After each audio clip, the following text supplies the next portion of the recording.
Vamos a empezar. Estamos. Sí, doctor. Dale. Eh, Voy a hablar de fisiología del sueño. Me parece un tema súper, súper importante. Eh, y pensando en ustedes también, ¿verdad? No solamente en la parte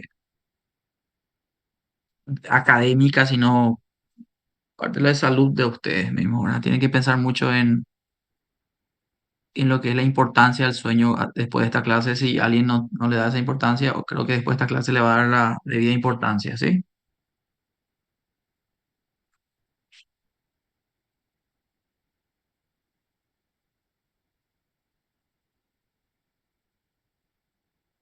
Bueno, aquí habla sobre los misterios. No encontré eso en internet. Los misterios más importantes no resueltos de la ciencia, ¿verdad? ¿Qué es la materia oscura o la energía oscura, ¿verdad? ¿Cómo comenzó la vida? También es algo que no se puede todavía responder la ciencia con exactitud. ¿Qué pasa cuando dormimos? Entonces, aunque los científicos aún no saben exactamente por qué dormimos, están comenzando a entender por qué es importante y cómo el sueño afecta las funciones esenciales como la plasticidad cerebral, decía el artículo. Entonces, de ahí la importancia, no solo para la cátedra de fisiología, entender lo que pasa durante el sueño, sino para la salud en general. Entonces, hoy vamos a hablar de algo que todos hacemos todos los días, cada día, aunque muchas veces sin entender de por qué hacemos esto, ¿verdad? Lo que es dormir, ¿verdad? Pero ustedes alguna vez se preguntaron qué pasa realmente en el cerebro mientras dormimos. Prisa, ¿te preguntaste alguna vez eso? Sí, alguna vez ya. ¿Verdad? ¿Y qué pensás? Y creo que cuando dormimos es cuando nuestro cuerpo puede regenerar todo por ahí, puede recuperarse de todas las actividades que hizo en el día. Bien, bueno, más o menos así, ¿sí? Entonces, casi todos nos preguntamos alguna vez, ¿verdad? ¿Qué es lo que pasa realmente cuando dormimos, ¿verdad? ¿Por qué nos sentimos mal cuando no dormimos bien? ¿Por qué al otro día nos sentimos tan mal, ¿verdad? ¿Por qué soñamos? ¿Qué es lo que es el sueño? ¿Será que tiene no sé, una función medio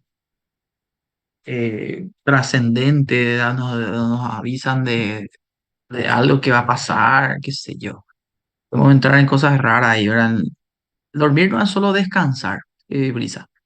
También un estado muy activo del cerebro, ¿verdad? El cerebro no es que está eh, totalmente apagado, está activo. Vamos a ver eso con algunas imágenes de electroencefalograma. Se puede ver eso. Está profundamente regulado, ¿verdad? Hay unos núcleos, ¿cómo decirle? Algunas zonas del cerebro que se encargan de regular eso, ese estado del sueño. Vamos a ver que tiene fases, que tiene ciclos, ¿sí? Y que lleva a la función del cerebro que, como dijo Brisa, es regenerar, vamos a decirlo así, al cuerpo. Pero vamos a ver cuáles son las funciones principales también, ¿sí? Es un momento de realmente de reparación, el sueño es un momento de regular la homeostasis corporal, como dice ahí, de reorganización, de defensa, conservación, ¿sí? Y en la primera clase hablamos que la fisiología busca el equilibrio, ¿verdad? Cuando hablamos, entonces el sueño es un regulador del equilibrio corporal. El sueño es una de sus herramientas más poderosas, ¿sí? Para la homeostasis. Entonces en esta clase vamos a explorar todo lo que es el sueño, de la fisiología del sueño, desde las fases del sueño hasta los trastornos más frecuentes, ¿verdad? Vamos a hablar de la regulación neuronal del sueño, los neurotransmisores involucrados. Ustedes ya dieron el viernes solamente una introducción de lo que son los neurotransmisores, las ondas cerebrales, qué es lo que son las ondas cerebrales, las funciones del sueño, como recién hablamos, y los trastornos, ¿sí? En el Gaiton está en el capítulo 60, por si alguien quiere hoy leer, está en su hiperfoco y está ahí que le gustó el tema, puede leer el Gaito del capítulo 60. Y esta clase yo hice de ahí y también del Candle. Hay un libro de neurociencias que es el libro de Eric Kandel, premio Nobel de Medicina del año 2002, creo. El Kandel no era médico, creo que es bioquímico y neurocientífico que estudia hasta ahora, creo que vive todavía. em, Antes no sé. Estudió bastante cómo el cerebro realiza la memoria a corto y largo plazo, ¿verdad? Y eso le valió el premio Nobel. Entonces, un libro de neurociencia se llama Principios de Neurociencias de Kandel. Se puede bajar eso también, PDF. En el capítulo 47. Y todo diferente que el Guyton en cuanto a su forma de encarar la fisiología del sueño. Kandel realmente habla mucho de por qué ocurre, por qué dormimos, más desde el punto de vista, vamos a decirle, evolutivo y compañía, ¿sí? Intenta responder esas cosas. Entonces, hoy vamos a ver entonces qué es el sueño desde una perspectiva fisiológica, ¿sí? Cómo se regula, como dice ahí, cuáles son sus fases, qué mecanismos están involucrados y por qué es tan crucial para la salud física y mental, ¿sí? El objetivo entonces es distinguir entre vigilia y sueño, identificar las fases del sueño. Esto creo que ya tienen que aprender a partir de ahora.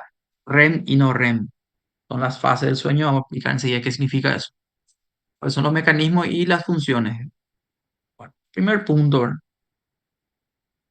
¿Por qué dormimos? ¿Verdad? Desde lo evolutivo podemos decir, esto dice Kandel, ¿verdad? Que el sueño REM y no REM aparecen en distintos animales, lo que sugiere que tienen funciones adaptativas importantes, ¿sí? El sueño se conserva a lo largo de la evolución a pesar de que implica un estado vulnerable. Nosotros cuando estamos durmiendo, estamos vulnerables ante cualquier amenaza, ¿verdad? De repente nos ataca alguien y estamos vulnerables, ¿no? Pero si te implica un estado vulnerable, ¿cómo permanece eso? Porque tiene alguna función esencial, ¿verdad? Para la supervivencia también. De lo neurobiológico, el sueño cumple funciones en la homeostasis, en el equilibrio, como dijimos, del cerebro y del cuerpo en general. Regula las conexiones sinápticas, elimina productos de desecho, consolida la memoria. Hay evidencia que la falta de sueño altera profundamente la función cognitiva, el metabolismo y la inmunidad. Creo que eso todos saben, ¿verdad?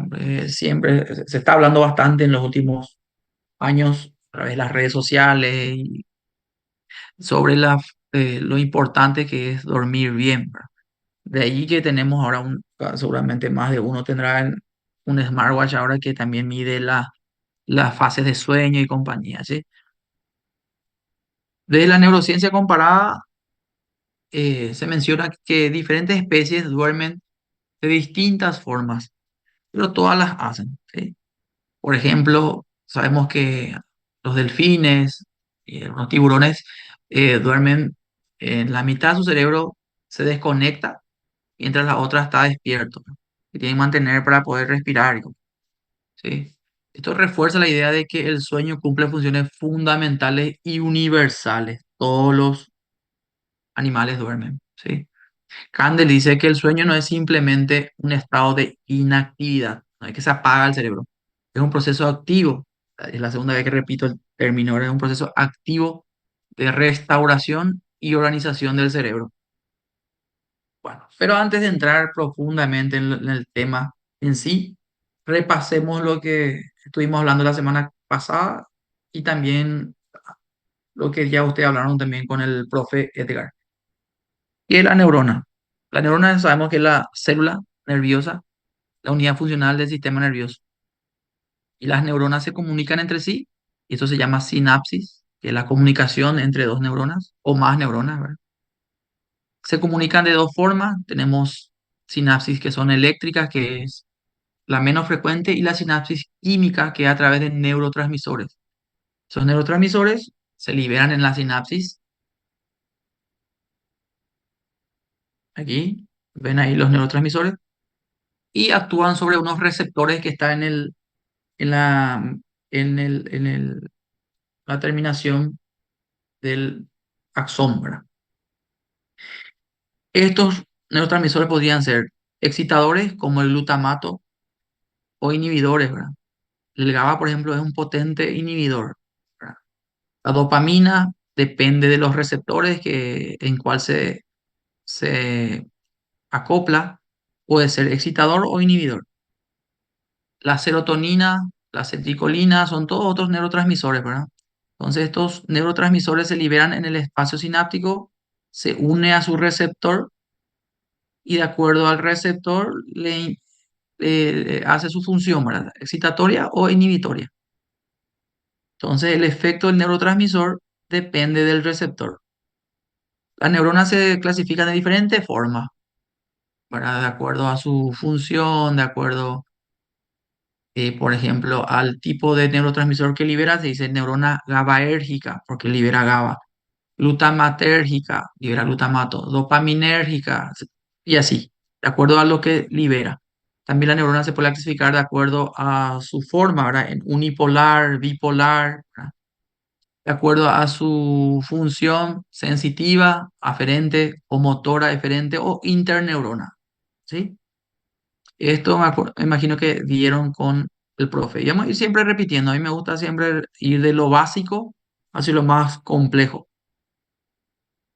Y ya les dije en la clase anterior que siempre comparamos el cerebro como una computadora, ¿verdad?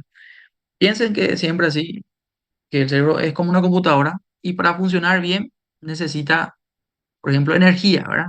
La energía, la computadora necesita por el cable que viene por la energía eléctrica. El cerebro necesita energía, ¿o no? ¿A través de qué, Camila? La neurona o la célula en sí, ¿cómo se activan? Le puede ayudar Benjamín Pérez, que está ahí. ¿Por qué decimos que las células y las neuronas principalmente necesitan energía? ¿Y por qué necesitan utilizar ATP? Perfecto. ¿Y cómo se forma esa ATP? Por medio de la cadena respiratoria. Resumen, Benjamín, para los que no están todavía, no saben bien qué es lo que es cómo se forma la ATP a través de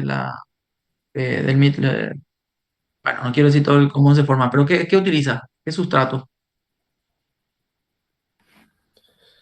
Glucosa. Y Biología, em, ese, creo que el para el gradiente de ingreso, protones, biología. ¿verdad? Y también ¿Mm? la degradación de la glucosa. Perfecto. Entonces necesitamos la glucosa, ¿verdad? Para poder degradar y a través de las mitocondrias, ¿verdad? Que se llama respiración celular, eso, ¿verdad? ¿Se acuerdan de la glucólisis que ocurre en el citoplasma? En la glucosa se rompen moléculas de piruvato y ahí se generan dos ATP y todo eso. Y que era la forma que no necesitaba oxígeno, la anaeróbica, ¿verdad? Y el ciclo de Krebs, qué aburrido, ¿verdad? Es la mitocondria, ¿se acuerdan? Ciclo de Krebs. Dan, eso todavía, creo que todavía se da en el ingreso, ¿verdad? Sí, profe. Acuerdo. Sí. Bueno, entonces se genera ATP en síntesis, Benjamín, ¿verdad? ¿Para qué dijiste para el ATP? Para, bueno, en realidad, cuando ocurre el potencial de acción para después restablecer la concentración de los iones que la bomba Perfecto, de potasio va a utilizar. a través de las bombas, ¿verdad? Sí. Muy bien. Eh, excelente. Entonces se utiliza energía igual que una computadora. Hasta ahí estamos bien, ¿verdad? La computadora también necesita energía. Así como necesita energía, también podemos decir que el cerebro necesita unas pausas. Y la computadora también. Venga, a mí vos no sueles ver ahí, usa tu computadora, estás con tu computadora ahora. Si vos dejas así sin hacer nada, enseguida, ¿qué se pone? ¿Por qué se pone todo oscuro y parece que entra, ¿cómo se llama eso? Entra en modo Y suspensión, ¿verdad? ahorro de energía. Exacto. Muy bien, también sirve para ahorrar energía. Muy bien. Entonces, Eh, Creo que para facilitar el clase y para entender mejor, podemos comparar siempre al cerebro como una computadora, ¿verdad? En ese aspecto, por ejemplo, es muy parecido. Eh, La computadora también entra en modo suspensión, en ahorro de energía, ¿verdad? Y el sueño es más o menos eso, ¿o no, Benjamín? ¿Qué te parece? O es como una, o como es lo mismo que apagar o suspender, ¿qué vos decís? Porque no se apaga, dijimos que no vaya a decir que se apaga porque el cerebro no se apaga, ya dije varias veces eso. Es un modo de ahorro de energía y de suspensión, pero también nos sirve solo para ahorrar energía, ¿verdad? Porque en ese momento también ocurren procesos, dijimos, activos en el cerebro. No es que se apaga, como dijimos, no es como desenchufar la computadora, ¿sí? Son pausas, vamos a decirle, programadas que tenemos, que tiene el cerebro, para poder restablecerse, para poder tener su mantenimiento, ¿sí? Porque si no se apaga, ¿qué va a pasar en la computadora si no se apaga nunca? Se va a calentar, ¿verdad? Se Va va a a dejar de fundir rendir. su batería, se va a fundir. Perfecto. Entonces, Benjamín, cuando alguien te dice, como me dijo, estaba viendo él que yo estaba en la clase y me dice, veo mucho 20 cosas que no sabía hace 5 minutos, algo así, mi hijo más chico. Papá, vos sabés que hay un hombre en la India que hace 48 años no duerme. Entonces, obviamente, yo le escuché, ¿cómo? Le dije, sí, papá, buscar nomás en internet. Me dice, "Ah". Yo vi en esas cosas curiosas que... ¿Es posible eso o no, Benjamín? Y dudo mucho que sea posible. ¿Por qué dudas? Y yo un día no duermo ya, siento que me muero ya. Ok, es una experiencia tuya personal, pero en general hay otras personas que vos sí que pueden... No, viste que estamos hablando de algo universal, dijimos, Benjamín. No Eh, hay forma de que él, a través de, no sé, meditación, lo que sea, entre una... Mentira, ¿no? Es una, yo le dije a mi hijo, de verdad, todo lo que escuchas en internet, cuidado, mi hijo, no todo lo que dice YouTube. Comencé ahí, bueno, utilicé más ese momento para explicarle que no todo lo que él escucha y ve en la tele es correcto, ¿verdad? No es posible eso, Benjamín. Eh, es necesario, ¿verdad? Sí o sí. Y hay unas enfermedades, por ejemplo, con enfermedades se entiende mejor, donde el paciente no puede dormir y generalmente fallece. ¿Sí? Entonces vamos a hablar después de eso. Entonces, en tema de energía se parece un poco, ¿verdad? Tema de procesamiento, ustedes saben que nosotros en el cerebro continuamente estamos procesando información sensorial. Ustedes mismos ahora están recibiendo una información a través de su aparato auditivo, a través de su visión, ¿verdad?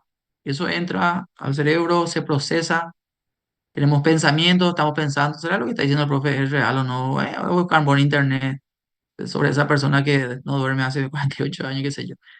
Estamos procesando todo el tiempo, igual que la computadora que procesa datos, ¿verdad?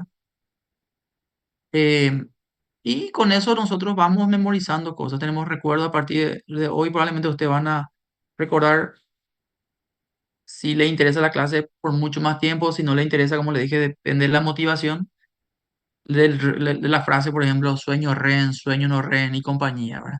Esos recuerdos y experiencias dependen de la motivación, de la parte emocional, ¿verdad? Lo mismo que una computadora.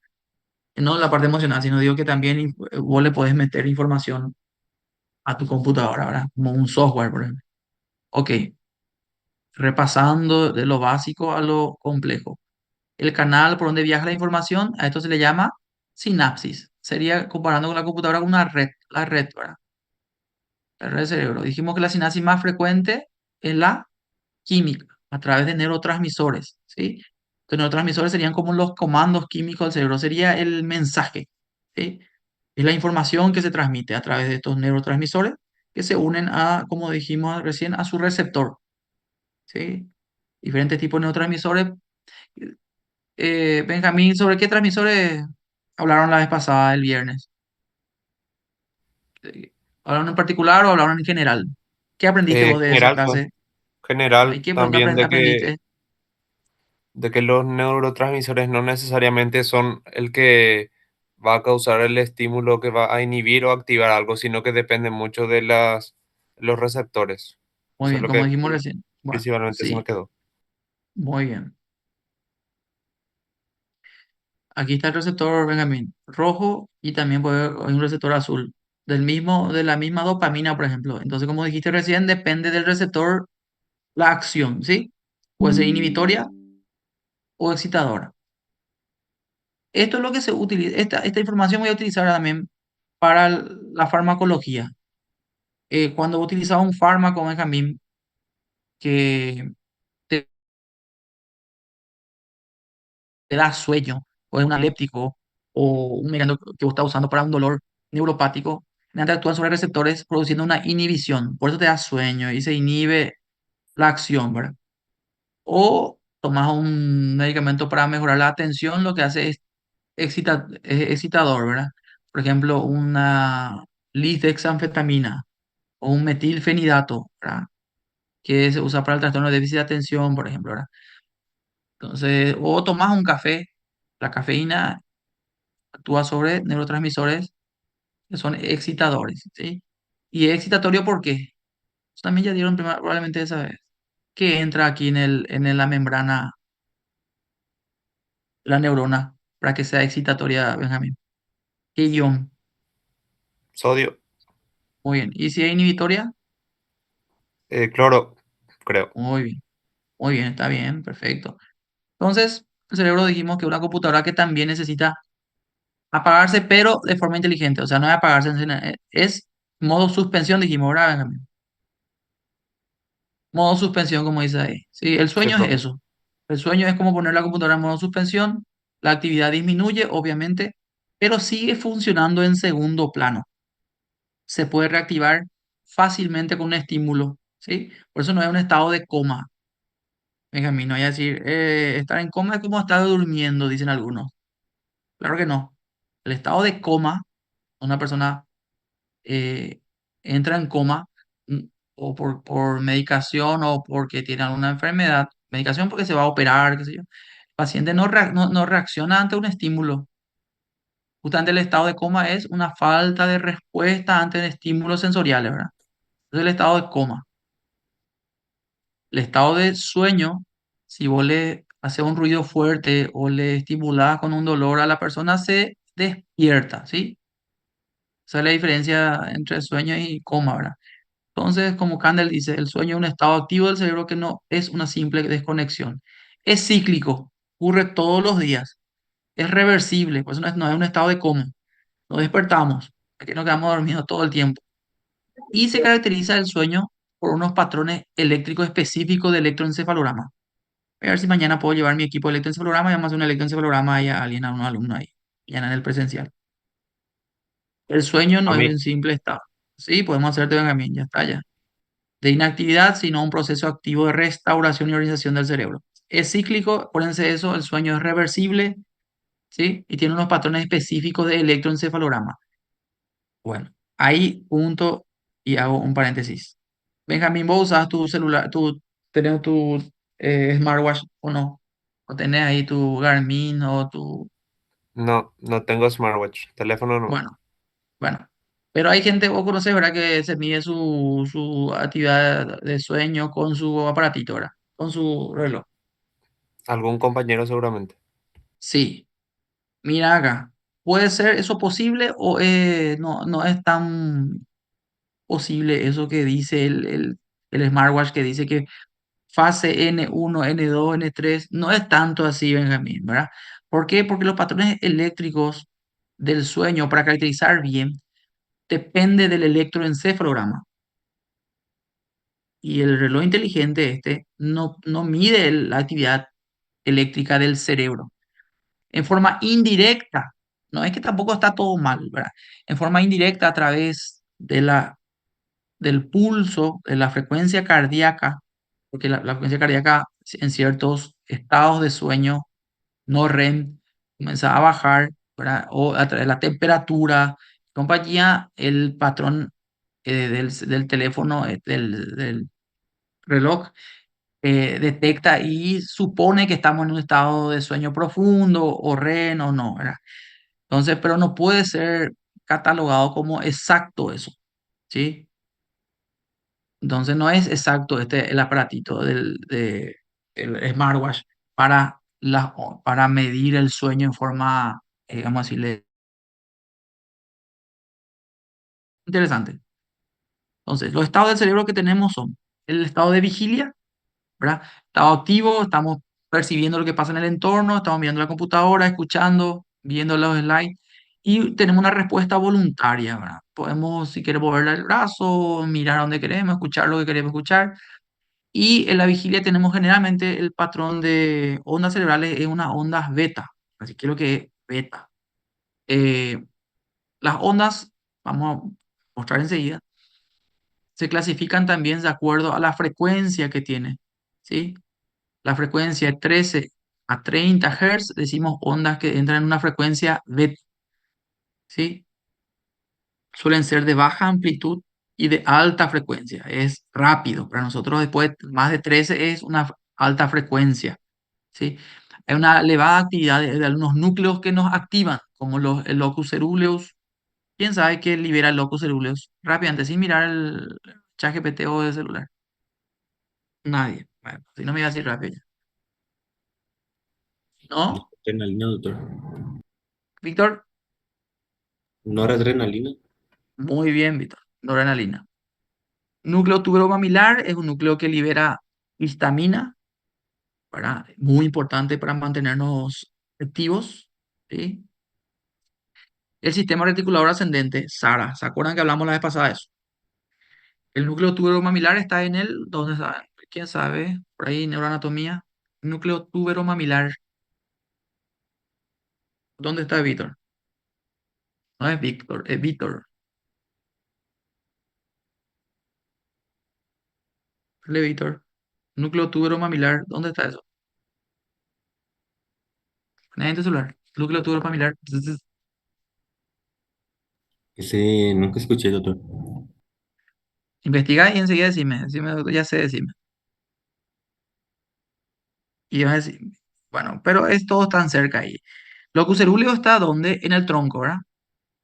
El sistema activador reticular ascendente también en el tronco y va hacia dónde? Hacia el tálamo, ¿verdad? El núcleo tuberomamilar está en el hipotálamo, ¿sí? Bueno, sueño. Dijimos que es un estado cíclico, reversible, ¿verdad? Es recurrente, o sea, cíclico. De desconexión del entorno. Nos desconectamos del entorno con una actividad cerebral específica. O sea, eso se puede ver en el electroencefalograma. El electroencefalograma hay variaciones según la fase de sueño. Entonces, eso vamos a ver enseguida. En el sistema nervioso autónomo ocurre un cambio, por supuesto que ocurre un cambio, ¿verdad? No podemos estar durmiendo y que tener ganas de ir al baño, a hacer pipí, popó, qué sé yo. A no ser que, bueno, estemos con una sobrecarga hídrica y tomamos, qué sé yo, tomamos mucho alcohol o mucho líquido antes de dormir y bueno, te levantas porque ya no hay caso, hay que ir a hacer pipí. Pero normalmente hay una disminución del tono simpático. eh, no estamos para la lucha y la huida, dijimos que es un estado vulnerable justamente. Entonces en ese momento queremos relajarnos, o sea, disminuye el tono simpático, de ahí que baja nuestra presión arterial, nuestra temperatura, nuestra frecuencia cardíaca, ¿sí? Y la presión arterial también. Entonces, eso ocurre durante el sueño. Ok, vamos a los estadios del sueño, ¿sí? Tenemos un estadio Doctor, uno.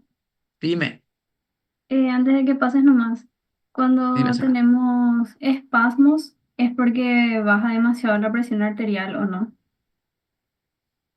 Espasmos, ¿a qué le llama? No sé si leíste sobre el tema, pero tiene otro nombre esos espasmos. No Que, sé, pero solo le conozco como tipo así, como saltitos por ahí, cuando muy bien. dormís. ¿Eso es normal o no, Sara? Creo que no. Es normal, no, no, no. Todos tenemos aquí. Benjamín, ¿tuviste esos espasmos, sí o no, durante el sueño? Yo lo que siento a veces cuando estoy a punto de dormir es de que me voy a caer por ahí. No sé si es lo Bueno, mismo.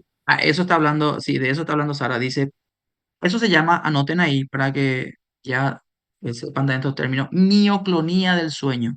¿Mio de qué viene, Sara? Músculo, ¿verdad? Músculo. Músculo. Clonía de clonus es movimiento brusco.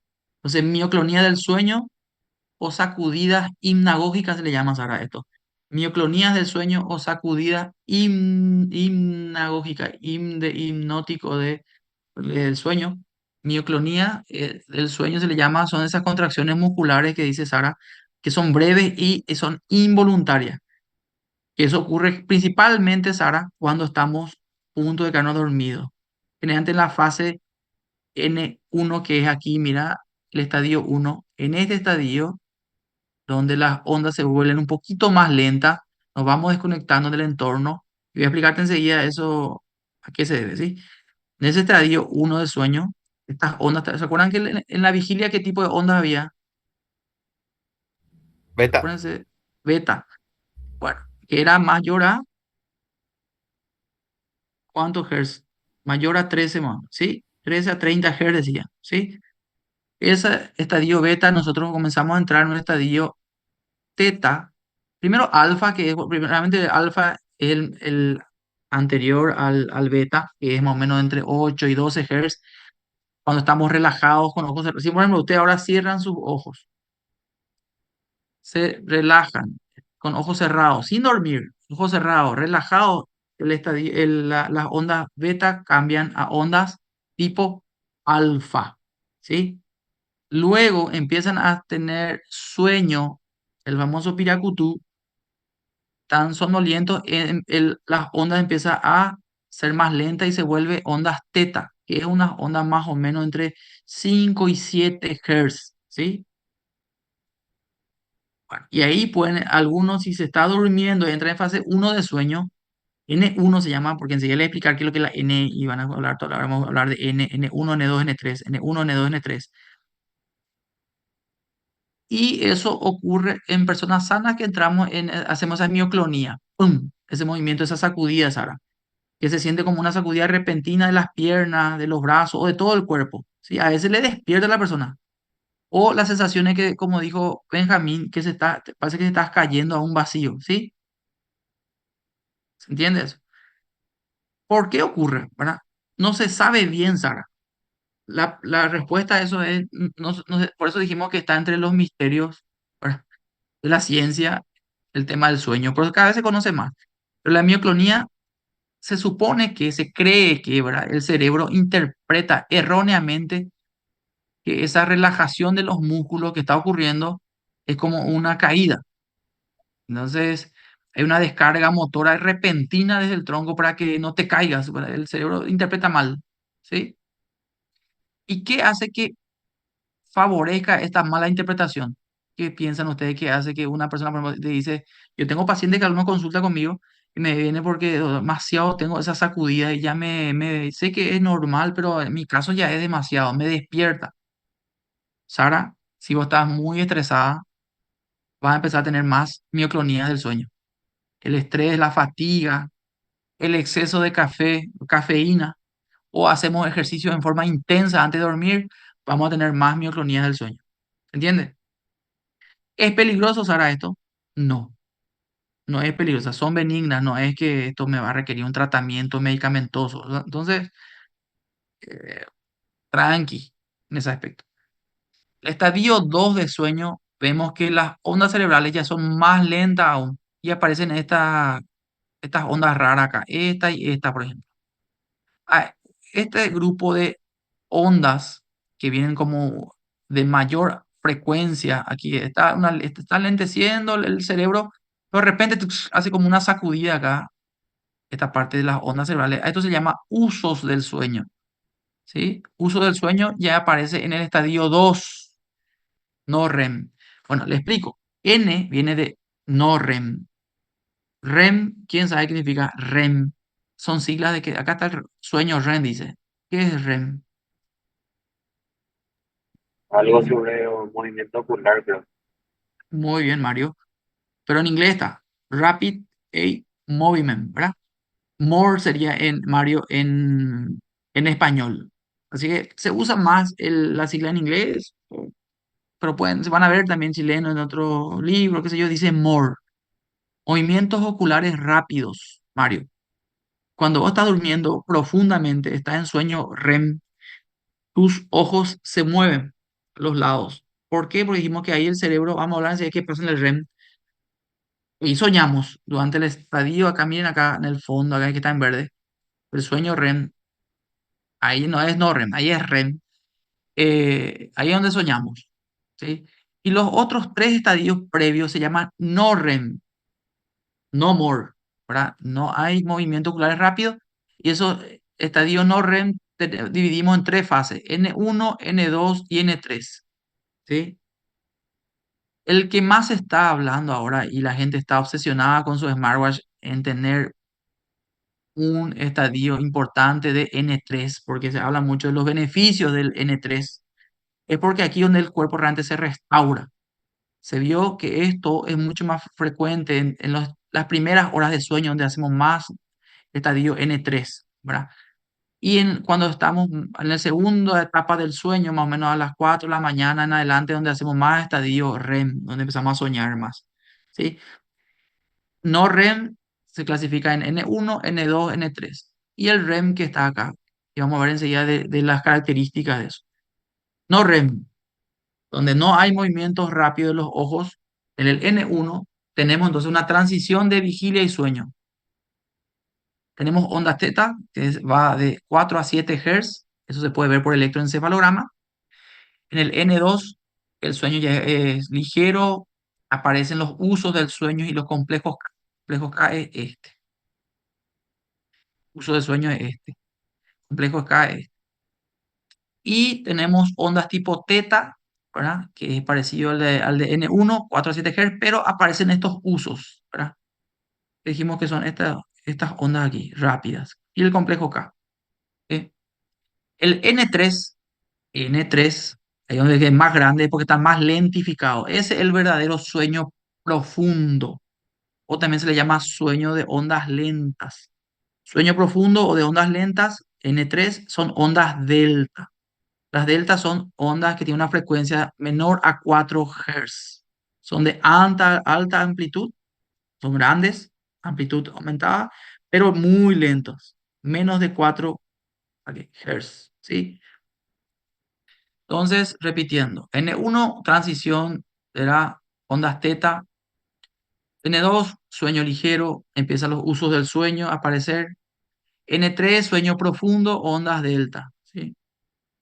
Y el REM, que es un eje, si ven acá, este eje es similar al eje de, acá no aparece la vigilia, pero la vigilia es más o menos así, es onda tipo alfa, es parecido a estar despierto. Por eso, cuando se descubrió esto fue algo tipo llamativo, ¿verdad? Que el electroencefalograma en el estadio REM es parecido al estadio de vigilia. ¿Por qué ocurre eso? ¿Quién sabe?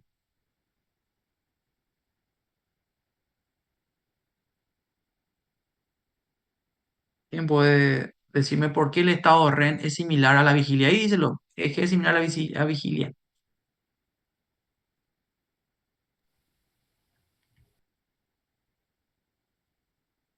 ¿Alguien sabe? Y por eso ¿qué pasa durante el sueño REM? Dijimos recién. El cerebro está muy activo, soñamos, ¿verdad? Dijimos, el estadio REM es donde empezamos a soñar. El cerebro está activo ahí, solo que no hay movimiento muscular. Eso tienen que anotar porque eso es pregunta de examen, ¿verdad?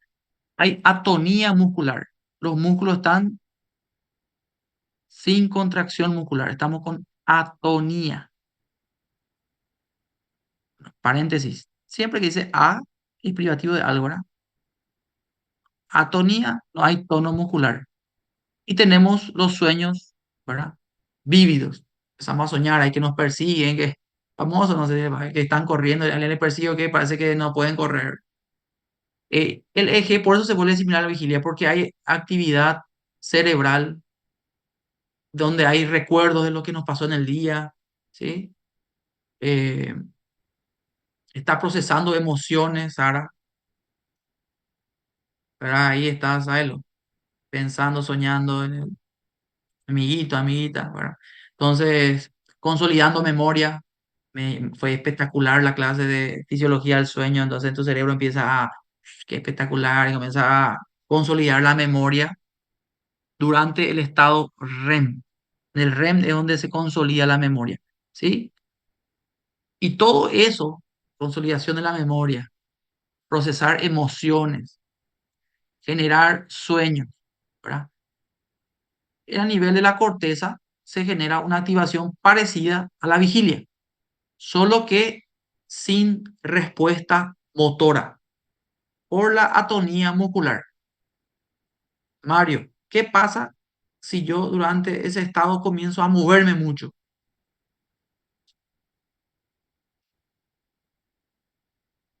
¿Es anormal o no?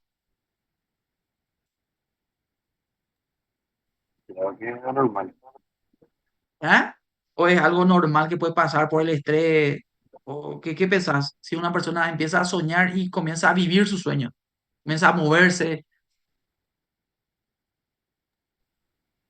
No sé, pienso que puede ser normal. Está no, muy no, metido. Mario, ya es anormal eso, eso no, porque se llama trastorno de conducta del sueño REM, se llama. Eso es muy del neurólogo, importante preguntar siempre en los pacientes que, por ejemplo, vos estás sospechando un Parkinson, se vio que hay muchas enfermedades neurodegenerativas que años antes, 10 a 15 años antes de que empiecen los síntomas típicos del Parkinson, por ejemplo, el paciente hace un trastorno de conducta del sueño REM. Y eso, pregunten al paciente con Parkinson si años atrás, ¿verdad?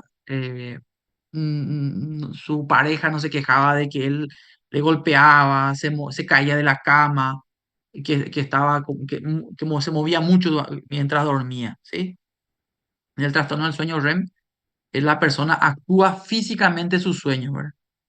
¿Por qué es necesario entonces la atonía, Mario? Para que justamente no estemos, si no nos vamos a levantar a correr y vamos a estar, vamos a accidentarnos, vamos a golpearnos, ¿verdad, Mario? Qué sé yo, estás soñando que estás eh, corriendo y te vas a levantar y vas a correr, ahí te vas a caer, ahí te vas a golpear todo, ¿verdad? Entonces, en el trastorno de conducta del sueño REM ocurre eso, ¿verdad? El paciente actúa físicamente su sueño y pierde la atonía muscular del sueño REM, ¿sí? Y eso es, el paciente grita, habla, no es el sonambulismo, estoy hablando de eso. Golpea, patea, gesticula, como si fuera que está viviendo su sueño, ¿sí? Y generalmente son sueños vívidos o intensos, ¿verdad? General de lucha, defensa, persecución, ¿verdad? Pero la persona no es consciente, no es consciente de eso. Entonces puede lastimar a la persona o puede lastimarle a su pareja, ¿verdad?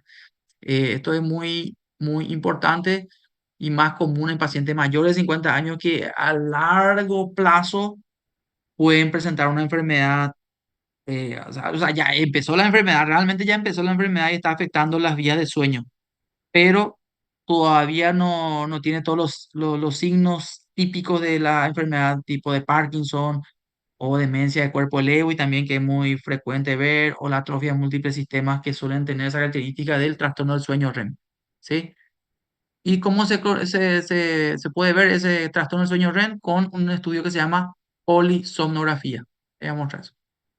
Bueno, el sueño REM, acá pueden ver qué pasa con el sueño REM durante... Dijimos que el sueño REM entonces era un cerebro que está despierto, pero el cuerpo está dormido, ¿verdad? Cerebro activo, activación cortical, por eso le dejé muy parecido a la vigilia, pero con atonía muscular, ¿verdad? El cuerpo no se mueve, eso es lo normal, ¿verdad? Entonces, el sueño REM cambia también a lo largo de la vida, ¿sí? No es lo mismo el sueño REM de un bebé, de un recién nacido con un señor mayor, ¿sí? Entonces el sueño REM a lo largo de la vida va cambiando, va disminuyendo la cantidad de sueño REM, ¿sí? Paradójicamente, ¿verdad? Que justamente cuando más necesitamos pues en la adultez, ¿verdad? Que nos pueda consolidar la memoria, que pueda restablecer ahí, como estábamos hablando recién, pero justo ahí donde más necesitamos, el sueño REM empieza a fallar, ¿no? Y ahí empiezan las enfermedades neurodegenerativas.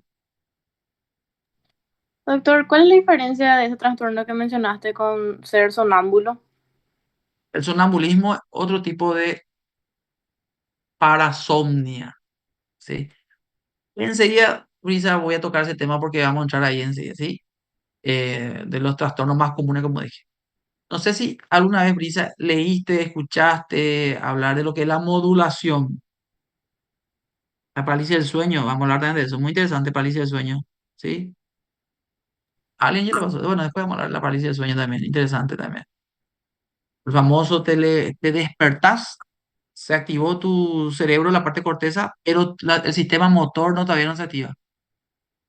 Entonces Eso vos sí estás ya me despierto, pasó pero no te ya. puedes mover, Vanessa. ¿Ah? ¿Qué pasó, Ese, Brisa? ese sí ya me pasó que podía abrir mi ojo, sentía todo, pero no me podía mover. Bueno, pregunta ya que ¿y eso es normal o hay que tener en cuenta o puede ser una señal de aviso? ¿Qué posibilidad? Y a mí me asustó todo, no creo que sea muy normal. No es peligroso. No, no, no, tranqui. Es muy frecuente en la gente sana, eso sí. En 30 40% te dice, o sea, de 10 4 o 5 ya tuvieron lo mismo y no necesitan ni un tratamiento. ¿Por qué ocurre el mismo mecanismo de la mioclonía, Brisa? También es por estrés, ansiedad. Cuando no estás durmiendo, estás con privación de sueño, varios días estás durmiendo poco, ¿sí? Eh, Jet lag, de repente estás teniendo cambio en el horario de sueño, ¿sí? Pero sí es patológico cuando es muy frecuente, ¿verdad? Y se asocia con otros síntomas en el contexto de la narcolepsia. Sé que al escuchar hablar de eso, la narcolepsia sí es patológico. Entonces, una incapacidad para moverse y para hablar, o te despertás, y el paciente por unos segundos, hasta unos 2 minutos aproximadamente, brisa, y quien preguntó fue Cortera. Palisi, ¿dónde está? No me sale el nombre. Vanessa, ¿verdad? Sí. Entonces el paciente se despierta, unos segundos, hasta casi 2 minutos puede ocurrir eso que el paciente no puede moverse, genera un miedo intenso, ¿verdad? El- en algunos casos se acompaña de alucinaciones vívidas, ¿sí? El Eso también me paciente, pasó. sí, es muy frecuente, eso no es nada, no es fantasma, Brisa, pero sí se puede acompañar de unas alucinaciones, ¿verdad? De tipo sensación de que hay una sombra, eh, alguien estuvo ahí, parece cerca, o qué sé yo. Eso es nada más una parálisis de sueño, ¿sí? Sabemos entonces, repitiendo, durante el sueño REM, ya que hablé de eso nomás, y ahí por eso metí lo de la parálisis de sueño, el cuerpo que entraba en atonía muscular. Durante el sueño REM, los músculos se paralizan, ¿verdad? La parálisis del sueño entonces ocurre cuando la conciencia se activa, entramos de REM, pasamos a N1, el paciente comienza a despertarse, ¿verdad? Pero el cerebro se despierta, pero todavía el cuerpo sigue en modo REM, atonía. ¿Se entendió eso? ¿Sí? Eh, el cerebro, en la parte de la corteza se despertó más rápido, vamos a decir así, que el sistema motor, ¿sí? Entonces, eso se llama parálisis del sueño. Entonces, es un fenómeno donde una persona al despertarse no puede mover ni hablar durante unos segundos o minutos, ¿sí? Pesar de estar consciente, la conciencia ya está despierta la parte de la conciencia, pero el sistema motor aún no se activó. Y la modulación, no sé si eso se da en la primera clase, modulación, ¿algún momento escuchaste eso, Brisa? Modulación sináptica o modulación en una de las primeras clases o no. ¿Qué es la modulación? No, ¿Qué significa modular? Modular regular. es ajustar, regular, modificar, facilitar, inhibir. Ahora, por ejemplo, yo le estoy modulando a ustedes su cerebro, porque están escuchando y le estoy dando información que de repente ustedes pueden tomar o no, ¿verdad? Eso el cerebro ya ajusta eso. eh, entonces, de repente ustedes tenían por ejemplo, un concepto, Brisa tenía el concepto de que la parálisis del sueño era un espíritu maligno que le atacaba de madrugada. Yo ahora le estoy modulando con diciéndole no, esa parálisis del sueño es porque durante la etapa REM tus músculos están en atonía muscular y tu sistema de vigilia ya se activó, pero no la parte motora. Y entonces eso no, entonces le estoy modulando, ¿verdad? Eso es modular. En el sistema nervioso la modulación sináptica es súper importante porque es como se ajusta la comunicación entre las neuronas. Nosotros vamos ajustando eso. Yo ya hablé de eso en la clase pasada con un ejemplo de dolor. ¿Se acuerdan? Que le dije que cuando tenemos un dolor muy intenso, nuestro cerebro y nuestro sistema nervioso, a través del tronco y de la médula, modula, ajusta, regula el dolor para que nos recibamos ese estímulo sensorial en forma masiva al cerebro y que nos haga gastar mucho ATP, Benjamín, ¿sí? Mucha energía. ¿Se entiende? Porque el cerebro, al igual que la computadora, que dijimos al inicio, quiere ahorrar energía, Mario. Entonces, la modulación implica que ciertas señales pueden amplificarse, pueden inhibirse, como dice acá, ¿verdad? O también se puede fatigar, o sea, cambiar la forma, dependiendo del contexto. Una modulación muy importante también que habla Candle, que acá no, que no habla en Guyton, es de en inglés ya, cuando habla de la memoria, Candle habla de un tipo de modulación especial que no está aquí, ¿verdad? Esto es del Guyton. La facilitación sináptica, ¿alguien alguna vez leyó o maneja? Pregunto. La facilitación sináptica, ¿a qué se refiere? ¿En qué momento usted piensa que ocurre una facilitación sináptica? Ezequiel, Ezequiel es mi hijo, no, no, no, no, no, nadie Ezequiel. Dale, Benjamín. La verdad que no estoy familiarizado con el concepto, profe. Pero cuando te decimos facilitación, no me sale ya, necesito mi café. Pero el café estoy dejando a la tarde porque Facilita la liberación del neurotransmisor o algo así. sí, ¿quién, por ejemplo, podría ser ahí? Otra neurona podría ser, ¿verdad? Para que sea más eficaz, ¿verdad? De forma transitoria, vos querés que la sinapsis sea más fuerte, sea más potente vamos a decir, esa transmisión, esa excitación, se facilita, ¿sí? Cuando ocurre la fatiga, generalmente en contexto de patológico. Por ejemplo, yo hago ahora una crisis epiléptica, una convulsión, hay una excesiva facilitación, vamos a decirlo así, la transmisión es excesiva. Entonces, para ahorrar energía, Benjamín, y para evitar que haya daño neuronal, a propósito, hacemos una fatiga sináptica. Se bloquea la transmisión y por eso una crisis generalmente tipo epiléptica para sola. No hace falta meter el dedo y sacarle la lengua ni hacer nada. Le pone de costado al paciente, vamos a hablar en otra clase de eso. Y el propio cerebro se encarga de modular la sinapsis que está ocurriendo ahí en forma excesiva. Eh, Ese cortocircuito que está ocurriendo en el cerebro de una persona que está convulsionando, por ejemplo. ¿Sí?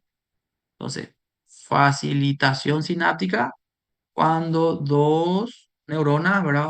A potenciales de acción llegan a una terminal presináptica y eso aumenta la cantidad de calcio y ahí ¡brin! Se libera, favorece la liberación excesiva de neurotransmisores y entonces el potencial postsináptico se hace más potente, más fuerte, ¿verdad? ¿Sí?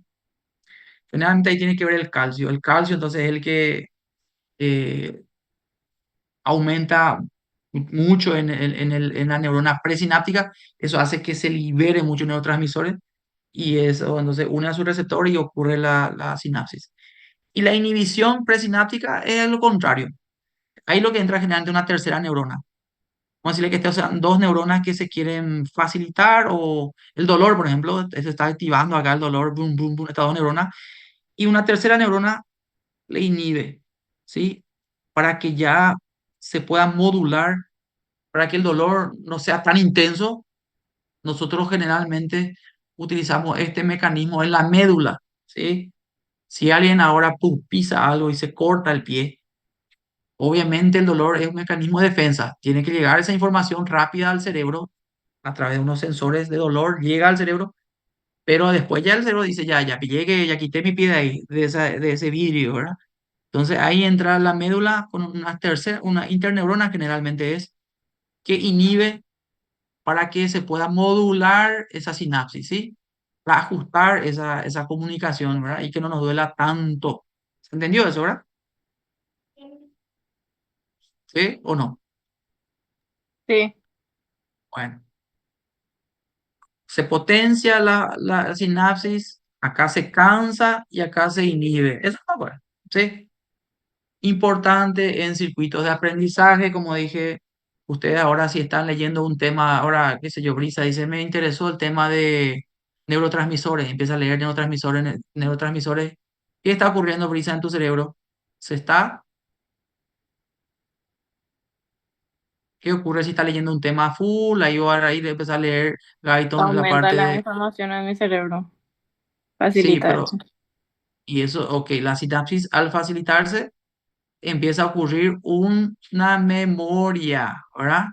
Lisa, la memoria, ¿qué es lo que es? La memoria no es un lugar así específico en el cerebro que no sé cómo se guarda, un tipo un archivo. ¿Qué es lo que es? Son sinapsis que van aumentando las dendritas en un circuito facilitado, porque vos empezaste a leer bastante sobre ese tema.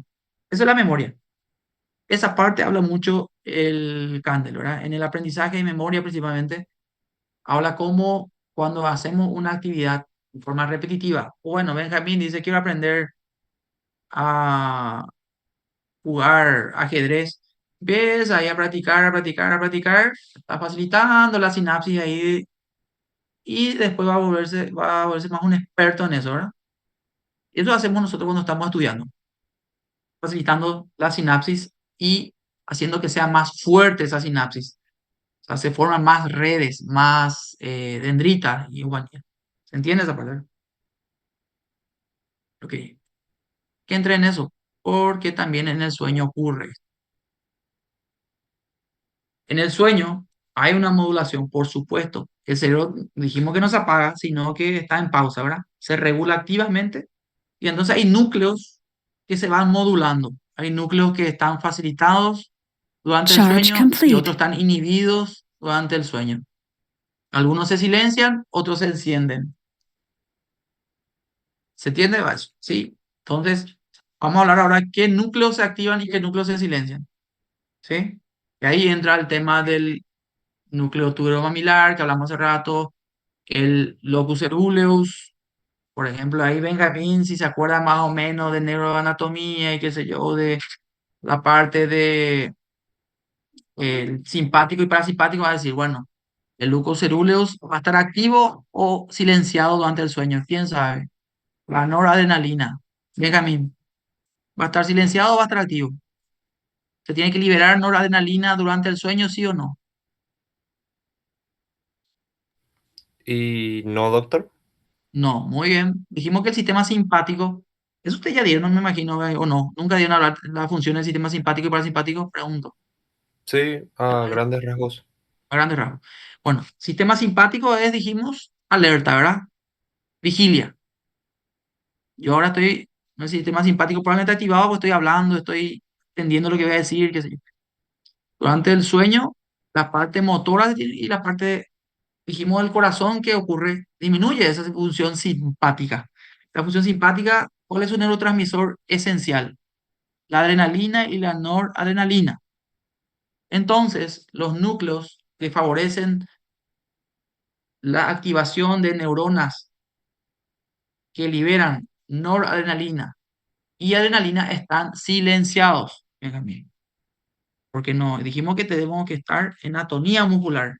No debo yo estar moviéndome, ¿verdad? Necesito enviar sangre a los músculos porque no, el músculo va a estar en atonía. Para que el corazón va a latir más rápido y aumentar mi presión y va a enviar sangre a los músculos si no es necesario.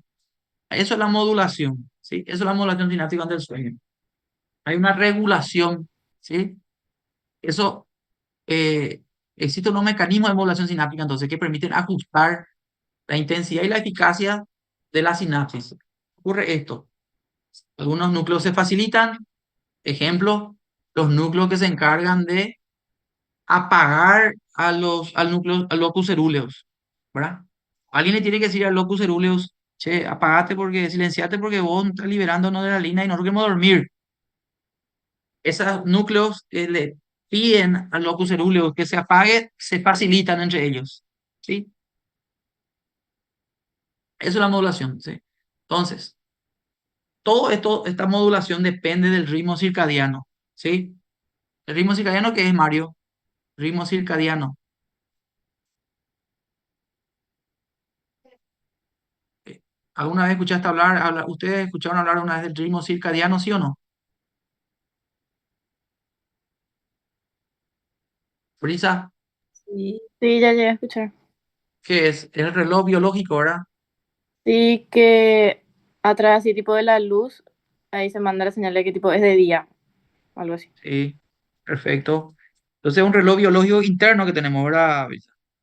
Que detecta y que regula. ¿Qué cosa regula ese ciclo circadiano? Los ciclos de sueño y vigilia. Vos dijiste recién, ¿verdad? La luz entra por la retina, tenemos unas células ganglionares ahí en la retina, son células ganglionares que envían una señal al núcleo supraquiasmático que está por encima del quiasma óptico a nivel del hipotálamo y le dice, che, es de día, hay luz, ¿verdad? Entonces el núcleo supraquiasmático se encarga de modular los núcleos, sería el reloj interno también, este núcleo supraquiasmático, porque este es el que se encarga realmente de modular, apagar o silenciar ciertos núcleos, activar ciertos núcleos, ¿sí? Entonces, cuando llega la noche, el núcleo supraquiasmático sabe que ya no llega luz, entonces, epa, llegó la noche, tenemos que liberar melatonina. Entonces le avisa a la glándula pineal para que libere melatonina. Y la melatonina es como una campanilla, le digo yo. Le avisa a todo el cuerpo, no es un hipnótico ni nada por el estilo. La gente piensa que es un hipnótico. La verdad es, le avisa al cuerpo que estamos prontos para dormir. Prepárense porque vamos a dormir, ¿sí? Entonces, la melatonina liberada por la glándula pineal comienza y promueve el inicio del sueño, ¿sí? Entonces, el ritmo circadiano es un reloj biológico interno que regula los ciclos de sueño y vigilia, ¿sí? Así como otras funciones del cuerpo, no es solamente esto. Nosotros tenemos una duración aproximadamente de 24 horas, ¿verdad? Que es ciclo circadiano. Y este ritmo, este ciclo cercano a las 24 horas, eh, modula no solo el sueño ni solo la parte de la vigilia, sino también la secreción de hormonas, ¿sí? Muchas otras funciones, ¿sí? Y está controlado principalmente, Benjamín, por el hipotálamo, ¿verdad? A través del núcleo supraquiasmático, que es la estructura que está en el hipotálamo, que se encarga, ¿verdad? De este núcleo supraquiasmático que está en el hipotálamo por encima del quiasma óptico, se encarga de recibir la señal de la retina, de estas células ganglionares retinianas, que tienen una sustancia que se llama melanopsina, no hay que confundir, pero bueno, eh, este núcleo entonces recibe la información y sincroniza todo el cuerpo con este ritmo circadiano, ¿sí? Entonces, sepan esto porque esto es demasiado importante. La temperatura también depende de esto. La presión arterial, como dijimos, ¿verdad? El metabolismo. Ok, entonces la regulación del sueño está dado por el núcleo supraquiasmático, dijimos que es el que regula el ritmo circadiano, que está en el hipotálamo. El SARA, ¿verdad? El SARA, que es el sistema reticular activador ascendente, que es el que regula principalmente la vigilia, por eso se llama sistema activador reticular, porque es una red ascendente, porque va hacia el tálamo, desde el tronco hacia el tálamo, regula la vigilia. Y ahí está, Benjamín, tu noradrenalina, del locus coeruleus, ¿verdad?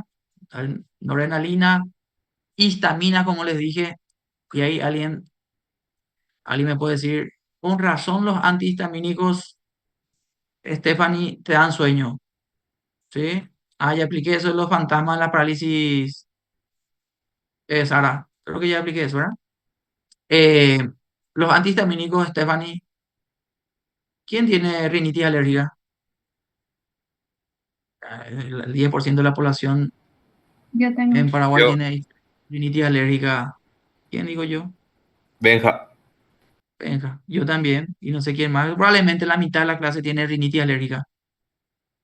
¿Qué tomamos cuando estamos con mucha rinitis? Sí, antihistamínicos, ¿verdad? ¿O no, Analer. Benjamín? Sí, ¿y qué tiene la Analer? Analer la marca, Benjamín. Vamos a hablar con... Vamos en la... Ya estamos en 2 años de medicina. ¿Qué era Analer? ¿Qué tiene? Analer la marca. Busca ahí. Antihistamínico. Tiene un antihistamínico. ¿Y qué te da eso? ¿Te da sueño o no? Porque los antigripales que tienen antihistamínico da sueño. Porque, mira acá, Benjamín, inhibe a la histamina, a los receptores de histamina, inhibiendo la histamina. Benjamín. Por eso se llama antihistamínicos. La histamina sirve para varias cosas. Una de las cosas también que hace la histamina es vasodilatar. Por eso se nos cae líquido de la nariz, porque se dilatan las venas de la nariz y estamos con una inflamación por un ácaro o lo que sea por cambio de clima y empezamos a chorrear, empieza a chorrear la nariz. Tenemos coriza, ¿verdad? TCD.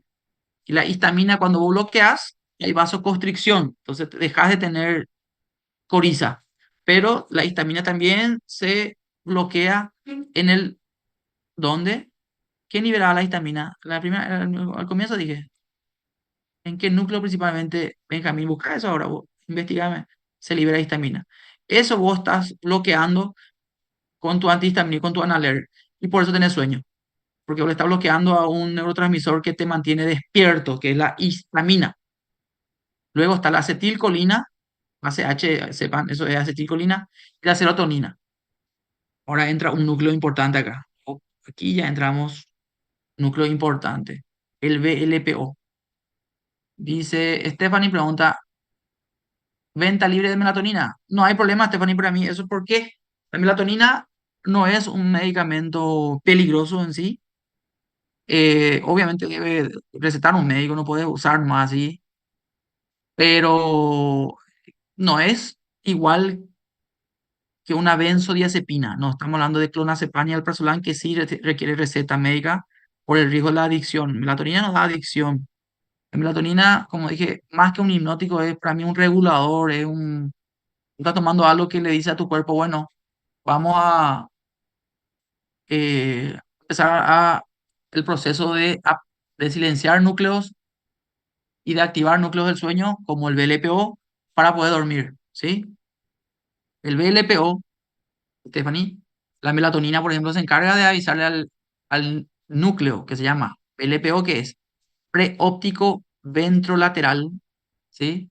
Que se encuentra donde también ahí cerquita del hipotálamo, ese núcleo libera GABA. ¿Y qué dijimos que era el GABA? Es un neurotransmisor inhibidor. El GABA es un potente inhibidor de receptores y va y se une a esos receptores justamente en los núcleos de vigilia. Le inhibe a esos receptores de locus cerúleo y compañía, de histamina y compañía. Entonces le bloquea la vigilia. Al SARA, le dice al SARA, che, es hora de apagar tu sistema. Comienza a bloquear eso con el GABA. El GABA es el neurotransmisor que se encarga de inhibir la mayoría de las funciones inhibitorias del cerebro, hace el GABA. Y este núcleo que libera GABA, importante, que recibe la información de la melatonina, que tenemos que dormir, es hora de dormir, y bueno, el núcleo preóptico ventrolateral envía el GABA y empieza a inhibir todos estos núcleos de vigilia, ¿sí? Dice Catrini, dice, doctor, ¿y por qué la gente se despierta? Si al despertar no ve la luz y la luz es la señal más fuerte del ritmo circadiano, ¿cierto? Porque tenemos también otros sistemas de despertar que vamos a hablar enseguida. También vamos a entrar ahí, Catrini, ¿sí? No te voy a preocupar que vamos a entrar ahí enseguida. Estamos todavía ahora mismo, antes de despertar, no te puedo dormir, ¿verdad? Estamos ahora en el tema de cómo dormimos. Entonces, el núcleo supraquiasmático ya no recibe la información de la retina a través de las células ganglionares, que entra luz, empieza a decirle a la glándula pineal, es hora de dormir, la glándula pineal libera melatonina, la melatonina estimula al núcleo preóptico ventrolateral para que libere GABA y el GABA va al SARA, inhibe a la noradrenalina, a la histamina, inhibe a los núcleos excitadores. ¿Sí? Hay otra imagen enseguida, le voy a mostrar que van a aprender esto. Una imagen más didáctica que. Ok. Y ahí entramos con también un personaje importante, la adenosina. Vamos a ver si alguien pilla. ¿Qué pasa con la adenosina, Benjamín? Tiene que ver con lo que te pregunté al inicio. ¿La adenosina te suena?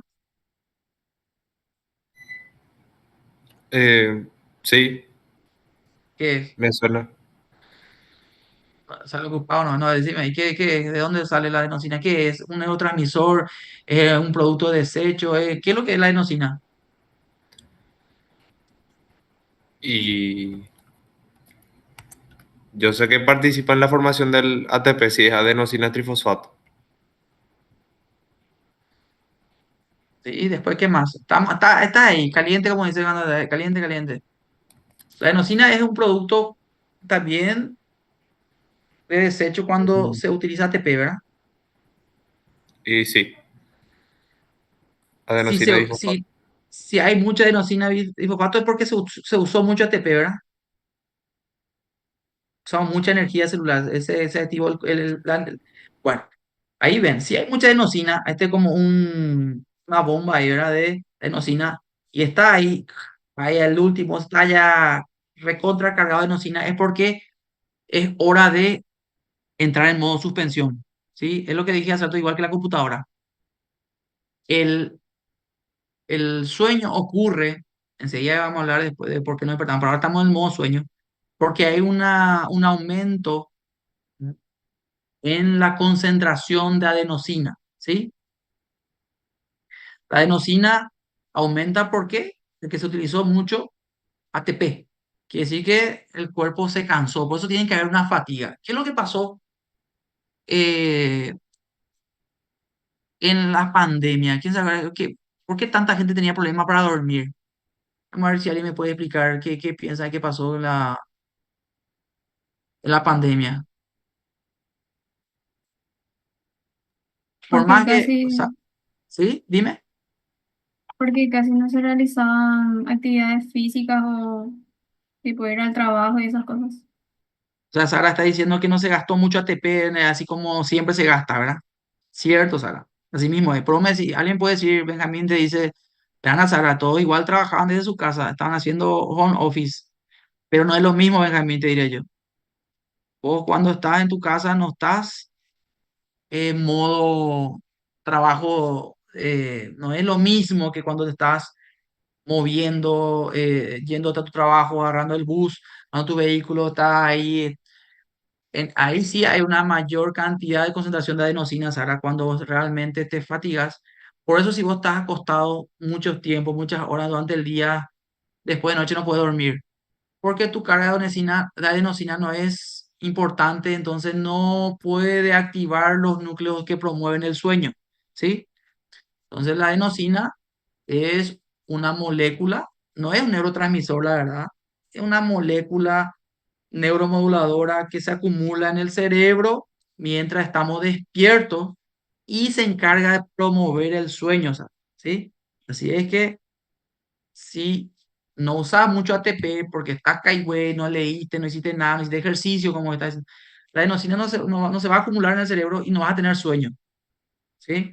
Entonces dijimos que la adenosina es el producto del metabolismo de ATP, ¿sí? Cuanto más tiempo estamos despiertos, Sara, estamos activos, entonces más adenosina se acumula, ¿sí? Y piensen, entonces, parecido al GABA, la adenosina, entonces, ¿qué núcleos va a inhibir? Principalmente núcleos del sistema reticular activador ascendente, del SARA.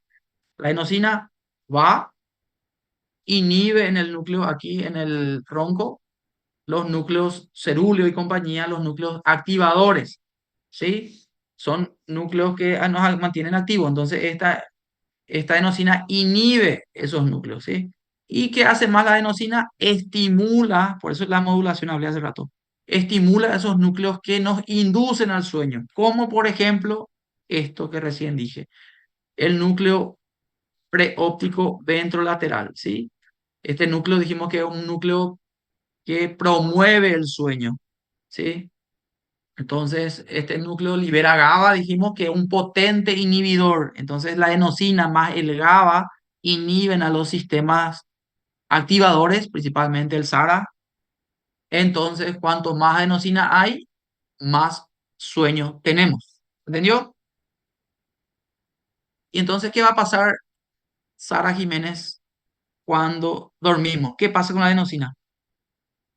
El Sambo. Va disminuyendo. Muy bien, se va degradando hasta desaparecer. Y ahí a la pregunta de, ¿cómo para el nombre de Kathleen, Kaylin? Bueno, ¿cómo despertamos entonces?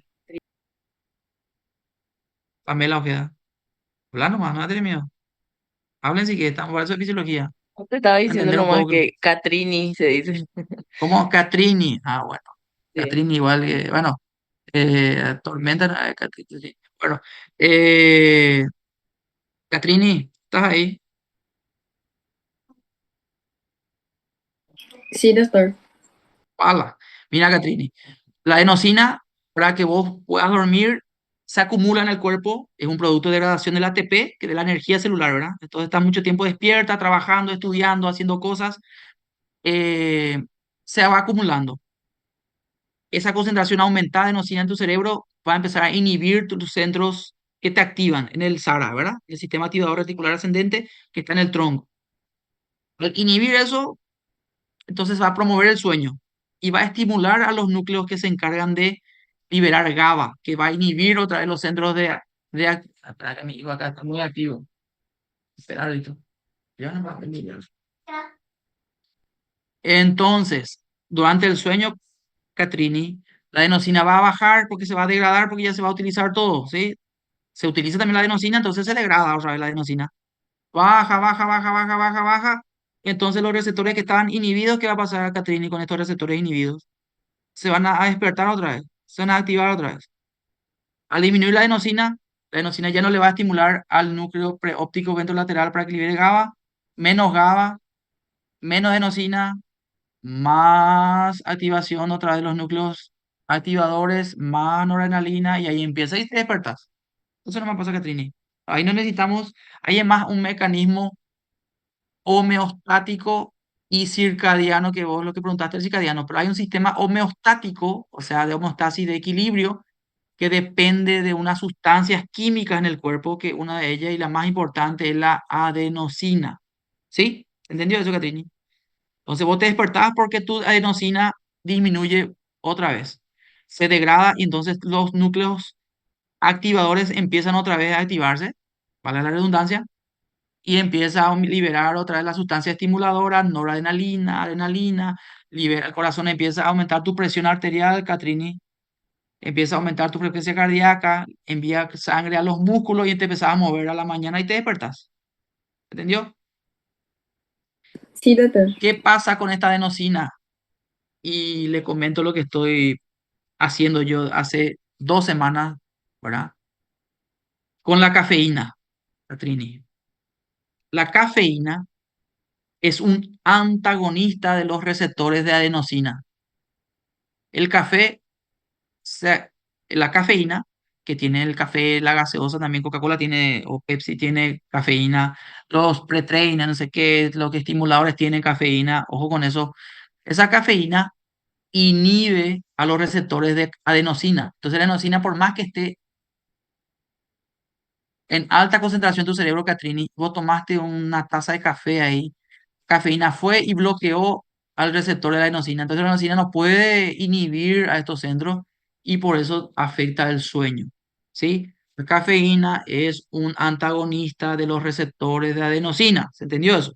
Por eso nos mantiene despiertos, ¿sí? Impide que la adenosina haga su trabajo. Trini.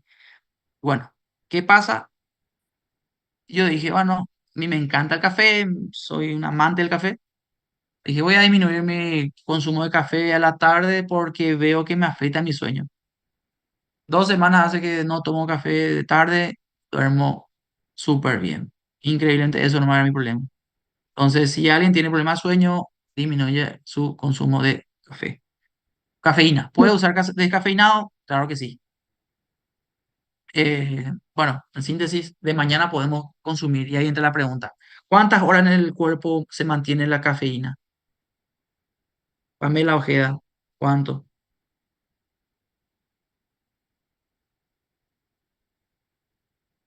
¿Alguien sabe? La No cafeína sé, tiene una doctor. vida media de 10 a 12 horas. Así es que si yo ahora a las casi las 4 de la tarde, ajá, ya tengo que terminar. Termino porque ya tengo que ir. Consumo ahora un café, ¿verdad? Más todavía con una alta dosis de cafeína. Son las 4. Súmale 10 horas. Durante todas estas 10 horas siguientes va a estar en mi cuerpo esa cafeína. Pero alguien va a decir, pero igual te puedes dormir. Yo tomo café, igual me duermo. Bueno, a esa persona que me pregunta eso le diría, dormís, pero tu sistema del ciclo de sueño se altera totalmente.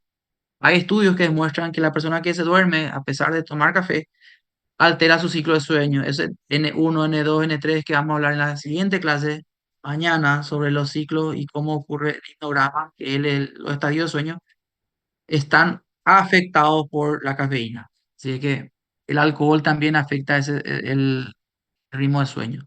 ¿Sí? Y para terminar, hoy, obviamente, como dijo Catrini, tenemos un sistema de circadiano que depende de la luz que entra por la retina, por los ojos, y ahí el principal es la melatonina.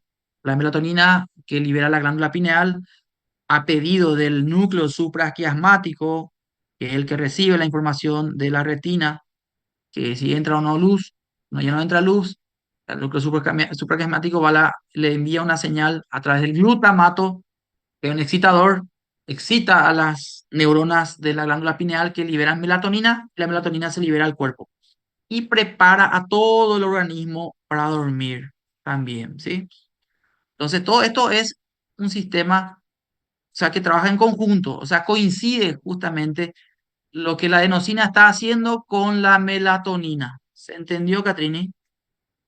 Voy a decir, pero ¿cómo es? ¿Será que una retroalimentación o este tipo? No, coinciden nada más, ellos coinciden. Justo cuando la adenosina está ya acumulándose exageradamente en el cuerpo y empieza a activar a sus núcleos, la melatonina está trabajando. Por eso es una combinación de sistema circadiano con sistema homostático, que debería ser de noche, ¿verdad? Por eso se recomienda que hagamos coincidir nuestro sistema homostático con nuestro sistema circadiano durmiendo de noche, ¿verdad? Después alguien me decía, ay, no, pues yo soy de los que me gusta más estudiar. Ahí vamos a hablar de otro tema, en ese otro momento. Entonces, resumiendo, entra la luz del sol, Catrini, y tus células ganglionares de la retina, que tienen melanopsina, estimulan a tu núcleo supraquiasmático, que se encuentra en el hipotálamo.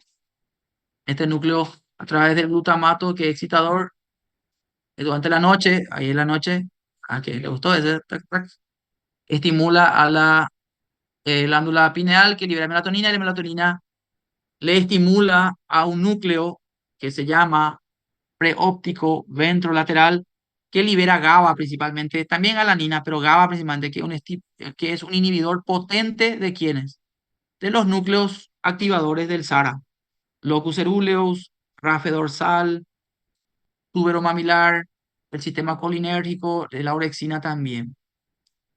Todo esto se bloquea a través del GABA y a través de la adenosina, ¿verdad? Esos dos coinciden en trabajar para que ocurra el sueño. Entonces, la regulación del sueño es una combinación, o sea, cuando se alinean dos sistemas, el sistema homeostático de la adenosina y el sistema circadiano de la melatonina. Cuando el cuerpo necesita dormir porque estamos cansados, usamos mucho ATP, y cuando el cerebro dice que es el momento correcto, llega la noche. ¿Está bien? Nos vemos mañana. ¿Qué hora empieza la clase, Sara? Normalmente. A las 8:30. 8:30, 9, entonces 8:30 nos vemos mañana, ¿sí? Adiós. Dale, profe, gracias. Chao, chao. Chao, Gracias, profe. profe. Chao, Chao, chao. profe, Chao, chao, chao, gracias. chao.